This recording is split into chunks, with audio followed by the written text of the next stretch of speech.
Welcome to Country Sports Magazine, where the great outdoors comes alive. Each month you'll enjoy 100 pages of premium content, packed with expert reviews, field tests, and stories from the UK's top field sports writers. But this isn't just a digital magazine. Embedded video and clickable links let you watch, read, and explore every feature as it unfolds. The magazine and video content work hand in hand, delivering a unique, fully integrated experience for today's shooting community.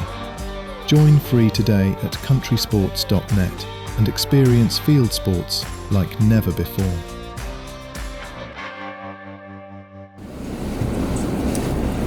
Well, Happy New Year to you all, and this evening I'm heading out to a little small holding just round the road from me. I'm just going to pop round there and have a little look. I've been regularly shooting this bit of ground.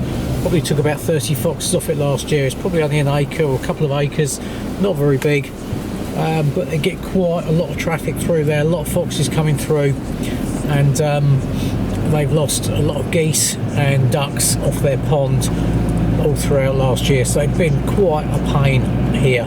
So this is just a kind of a maintenance job, shall we say. I'll keep popping in, knocking one or two over, and just try and keep the numbers down so these people don't have too much bother. And they've just bought me a lovely bottle of whiskey at Christmas, so it's only right really that I pop out now and just have a quick look for a couple of hours this evening. I've got the HMR with me and the Nocpix S60, so I'm well kitted up for a bit of discreet fox control.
So this is one of my favourite places to stand and wait. It's one of the few places on this bit of ground because it's quite flat, and you can probably hear the main road that runs just down next to me. And I've got the landowner's house, which is just behind me here, which is part of the reason why I'm using the HMR, to keep noise down a little bit, and obviously for safety as well. Yeah, this is a good corner of the field, because it gives me, the furthest corner there is probably maybe 100 yards, but it gives me a nice kind of killing field, if you like. So what I tend to do is I tend to stand here, and from here I can see into the corner of the next field as well, which is another place where they tend to come up through, and also over the gate to my left here, where they sometimes come through from the road. They pretty much come in from all directions, but from here I can see most of the ground, and I can shoot quite a lot of it safely from here. Now, ranges are generally 100 yards or more, like 50-60 yards. It's very, very sort of kind of close in, foxing. You never get anything further than that. The logistics to shoot any further than that on here just aren't there. So what I'm going to do is I'm going to stick the Fox Pro cooler out there. They're obviously pairing up at the moment this time of year, so it's a good time to sort of try and sort of, pull them in with some cub distress sounds. That's quite a good one this time of year, or vixen calls and things like that. So I'm going to stick a cooler out down there, and I'm also going to chuck a bit of bait down there. I've got a bit of old out-of-date mints, which will do perfect. I'll chuck that around the field. And yeah, hopefully we'll get something wander in. It's normally on this bit of ground. It's a case of just kind of sitting tight and waiting. So yeah, patience is the key here.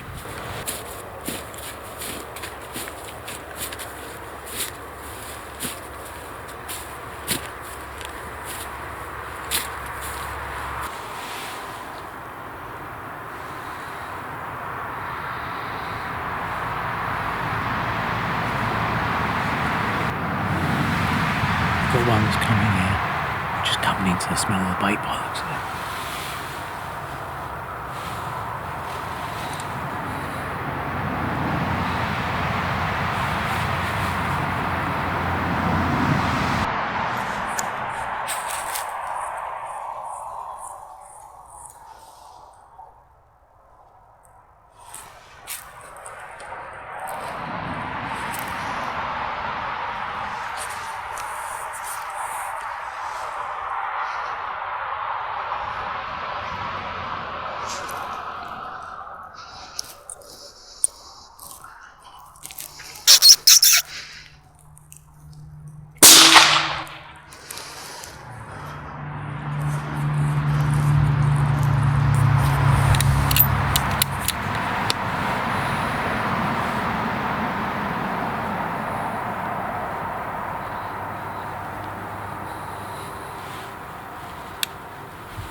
That was a good start.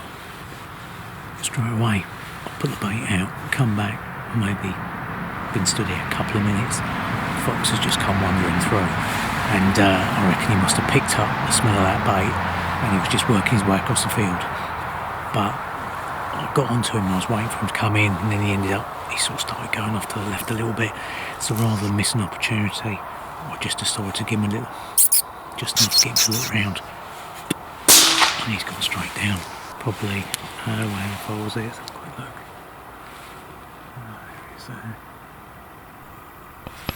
So he was 90 metres or 100 yards. That's exactly what the rifle zeroed for. Nice easy straightforward shot.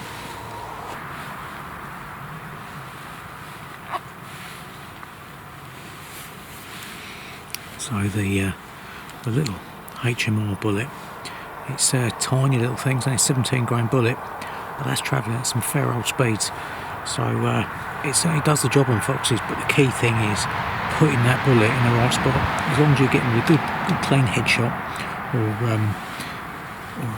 a chest shot, then yeah, it will do the job every time. So it's a very still evening this evening. It's only just a whisper of a breeze, and it's quite moonlit as well. But where I'm stood at the moment, I'm tucked in next to a tree, and I'm in the shadow of that tree. The moon is just above me here, so I'm actually pretty well hidden. But it's a nice cold night as well, so the thermal's really sharp. It's only a couple of degrees, I should think. So yeah, perfect foxing night.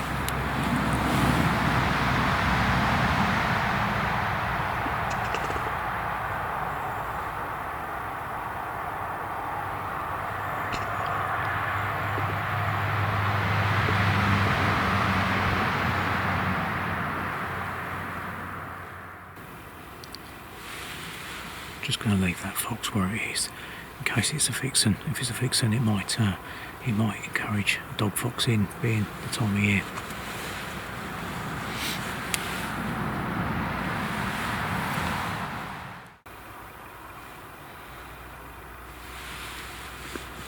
Something moving around up in that back field, quite a long way off, but I don't know if it was a fox or a cat, I'm not sure. Might have been a badger, I don't know. It looked more like a cat or a fox, so I'll follow the call up, I think. If it's a fox, I might just pull it in.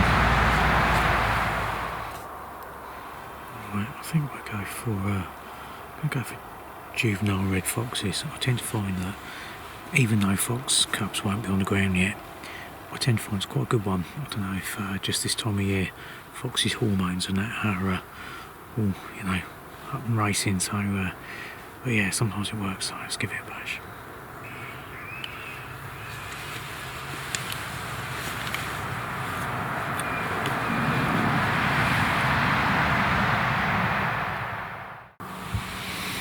we had a fox there that I thought was going to come in.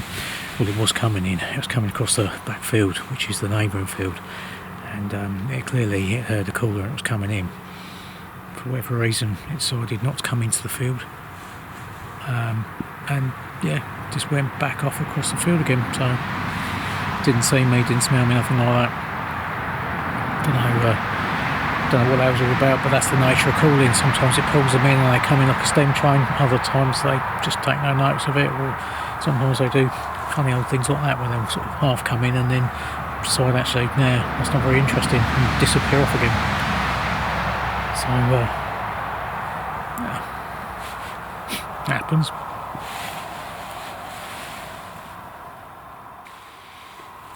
So there's a few things you'll notice I do when I'm calling.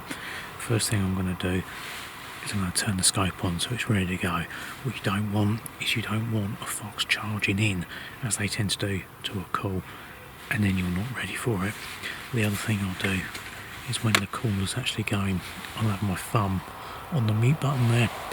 I'll have that just in my pocket, and with just the end of the caller poking out, my thumb on the button. The moment I see a fox coming in, because I'm constantly scanning with the thermal, I'm constantly looking around, just looking for a heat source coming in. The moment I spot something, I'll mute that caller and just let it drop into my pocket, and then I'll be straight over onto the rifle. As I say, you can't really emphasise enough how quickly a fox can suddenly just appear in the middle of the field. So if you're not ready for it, chances are, if you leave it too late, that fox runs in. The moment it clocks that caller, it's very rare they hang around. I've had one or two that have hung around and looked at the caller, but it's a pretty stupid fox that does that. A lot of sensible foxes, the moment they realise that caller isn't what they thought it was, they're gone.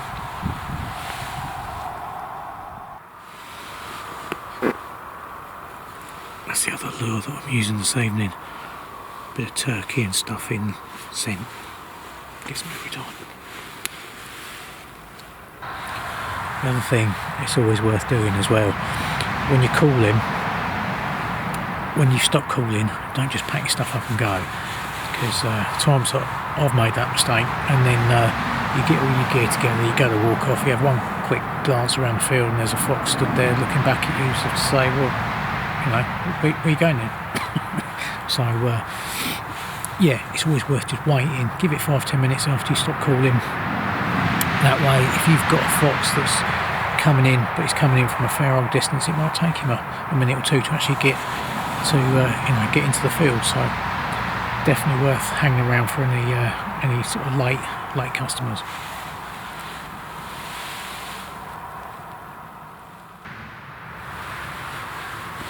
Well, I haven't seen anything else apart from 1 or 2 rabbits and a few rats. So I think I'm going to walk down, pick that fox up and call it a night.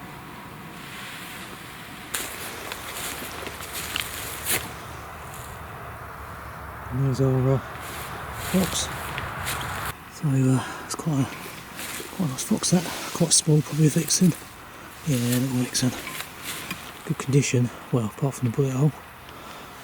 But, yeah. Excellent, another one. Well, this is tonight's playground, so there's been a bit of fox activity down through this valley the last week or so. They've had a couple of shoot days now on here and seen foxes. Some couple of foxes were seen yesterday come up out the bottom here, run along the top of this bank here, so there's definitely 1 or 2 in the area. So I thought what I'll do is I'll come up this evening, have a sit out before last light, hopefully get something before it actually gets dark, but if not, then I'll just stay put with the thermal scope on and yeah, see if we can knock something over somewhere down this valley tonight. Just scattered some turkey scraps just along the track here, on the edge of the track, and there's a fox gap just here, fresh one, and there's another one up on the bank just behind me here as well, and I've also chucked out some turkey scraps all along there. So now the next tricky thing is trying to find a good vantage point. As you can see behind me, it's not too easy. Probably I think the bank just behind me here is going to be the best bet.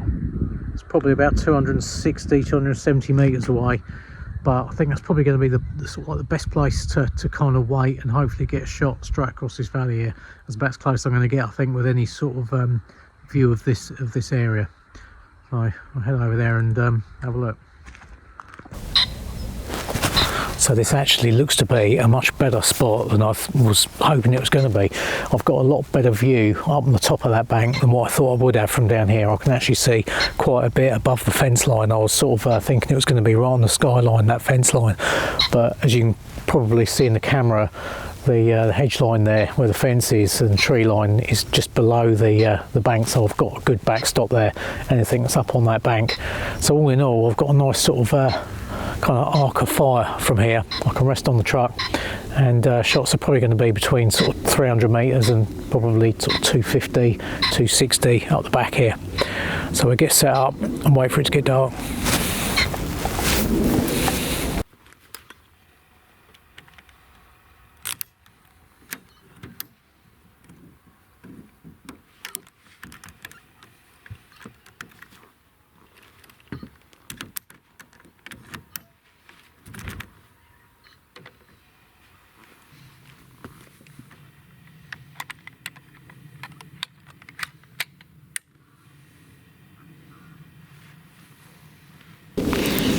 I'm confident we're in a pretty good spot here. There's already a few hares and rabbits out on the bank out there, so I reckon there's a good chance a fox will come wandering along there, hopefully at some point early this evening.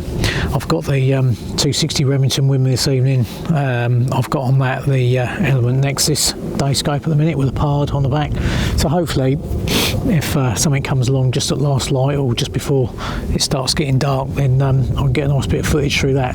Failing that, I've got the Nocpix S60 thermal scope, and I'll plonk that on when it gets a bit too dark, and we go over to thermal instead. It's much quicker, and it's got the range finding, ballistics and everything all set up in that scope, so it saves me a lot of time ranging, dialing in and whatnot. But yeah, we'll hang out for now anyway and see what happens.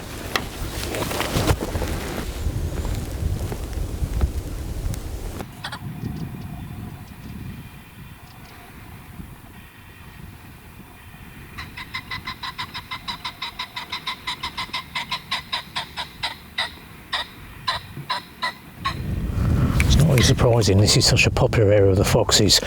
A lot of pheasant and partridge through this bit of the valley. I have to watch it with these hares. They can look quite fox-like when they're sat out like that at a bit of a distance.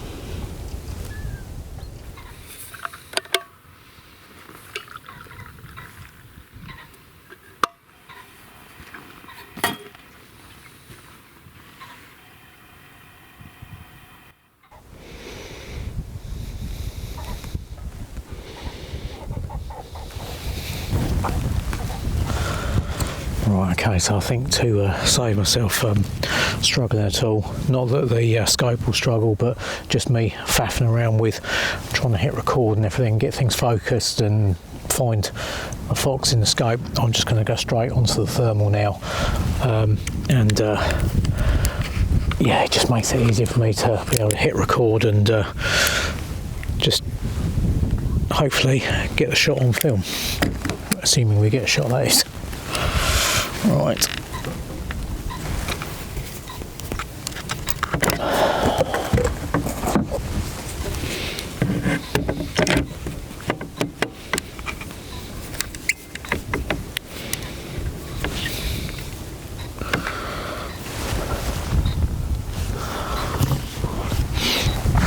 Simple as that. No more add-ons. These quick release mounts just make having a sort of a dedicated thermal scope or a dedicated day scope a no-brainer. You can just chop and change between the two in seconds like that, and yeah, I don't even have a look back now. That's the way forward.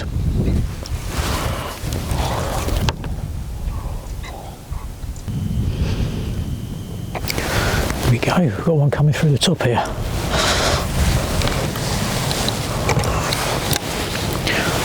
He's right on the very top of the hill at the minute.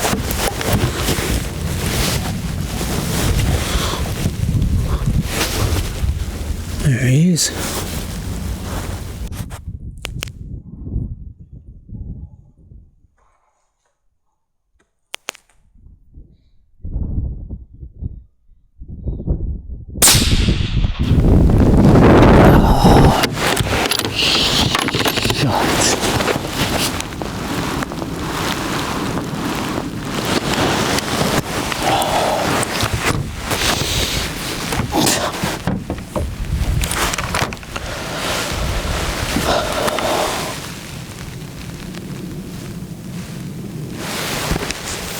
Going over the top. Well, there you go. I just didn't allow enough wind on that, and the wind just took that off to the left. The elevation looked pretty good. My own silly fault. I didn't really think about it being the fact that it's higher up that bank. It's going to catch a bit more wind than what it would down below the top of that hill. And there you go. One for another night. Oh well, it happens.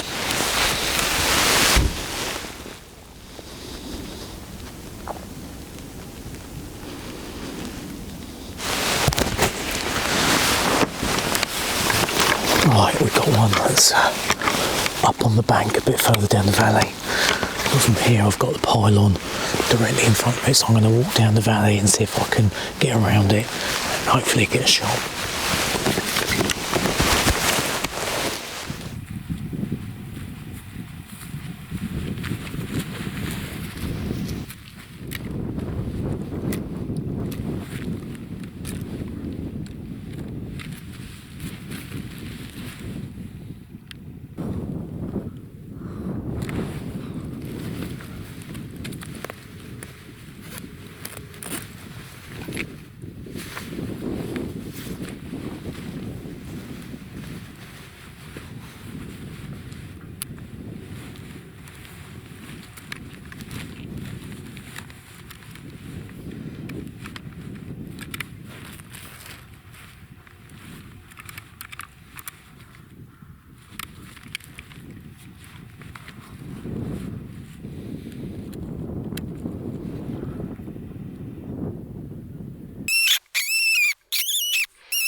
That was a bit of a mission getting onto that one. So, firstly I had the pylon in the way, come down the bank, and I couldn't get high enough, so I've come up the bank, and yeah, basically I just could not get the height because I was on this bank here and I'm shooting over onto another bank. So I just stripped my jacket off, rolled it up, plunked the rifle on top of that. It just gave me that little bit of extra height that I needed for that shot. And anyway, yeah, so he come rolling down that bank, he was hit hard, and I just had to quickly just sort of reload, get back onto it, but he wasn't going anywhere, he was done for. Excellent, right, well, that's certainly a good start. I'll leave that on where it is for a minute, pick that up on the way back around through the valley.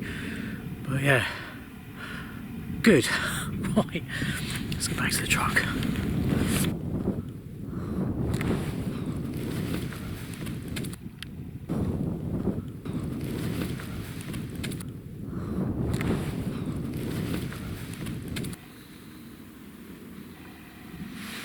Well, that wind's dropped a bit now. It's nice and calm. So anyway, I think I'm going to drive down the valley, have a little look-see, see what's about, cover a bit more ground, because it's got a bit quiet here, so go have a look, see what's around.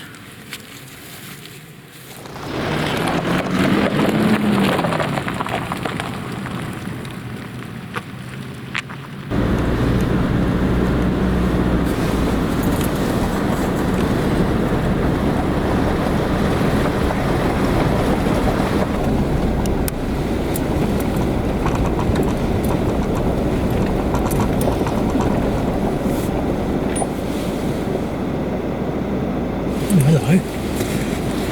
Go on, back down here.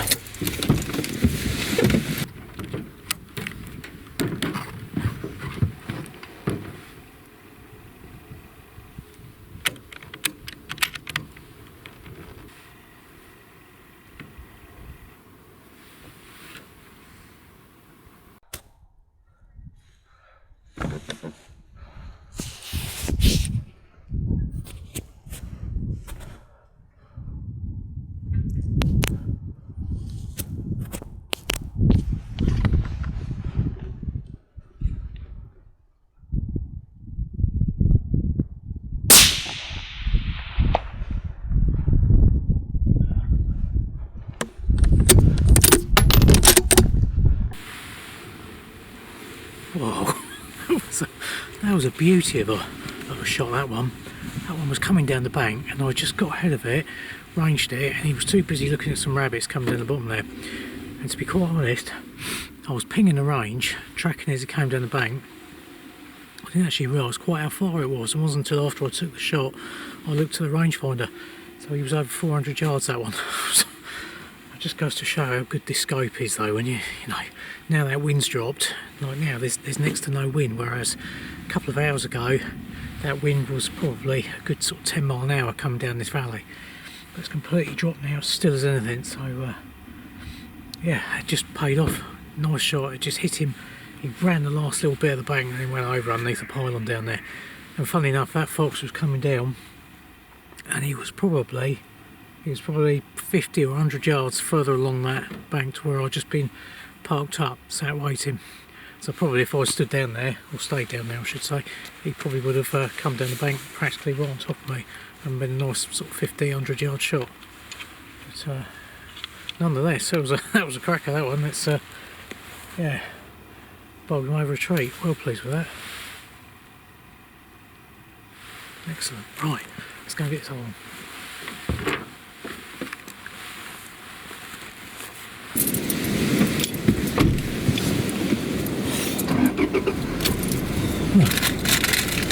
I'll treat myself to a little celebratory Haribo. Oh, I'm pleased with that though. That sort of made up for the earlier one that I missed.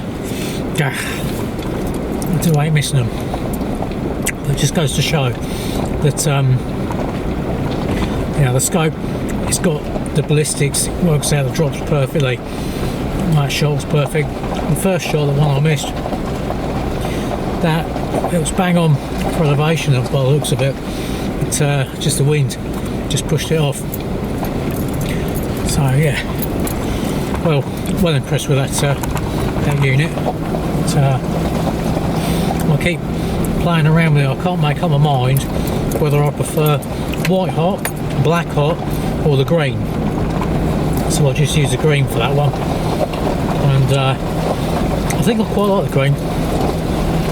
I don't know, stuff seems to stand out kind of a little bit better perhaps with that, but it depends on the background. Either way, got the job done, so well pleased.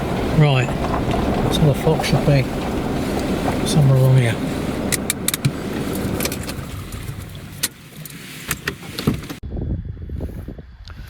Right, well that was pretty well guesstimated for where I stopped on the track. There we go. One dead fox. That is a vixen. You can see that rolled down from about there down to here, dead.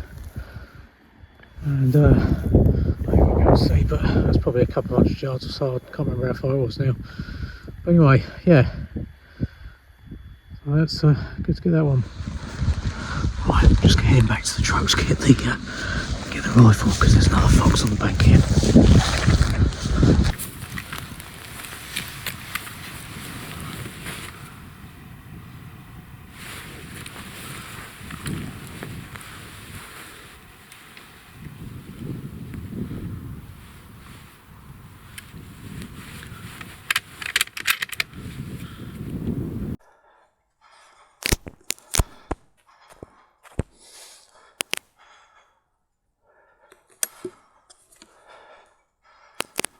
Hey!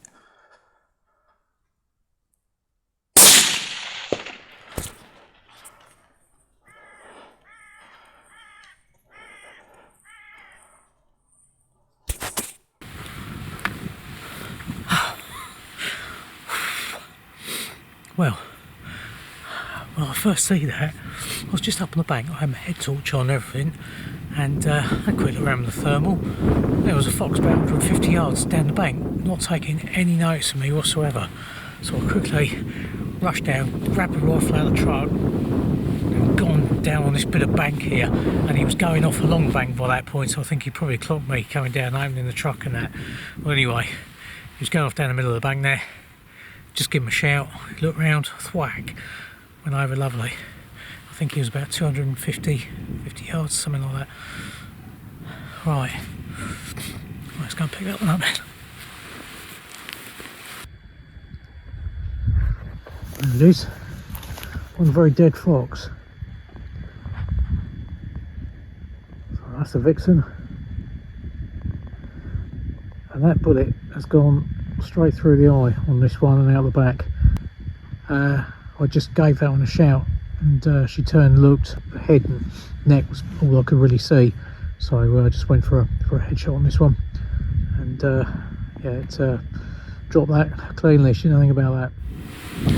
Well, I've had a drive around and parked up in a couple of likely spots and scanned around with the thermal, but I've only seen one other fox, and again that was in this valley, but it didn't offer a shot. It was a bit too far away really, and there was a pylon and I had to wait, and then it sort of, yeah, just one of them, so I never actually got a chance of that one. Anyway, that's it for this evening, so I hope you enjoyed the episode. Thanks for watching. Please like and subscribe, and don't forget to check out our free online monthly magazine at countrysports.net.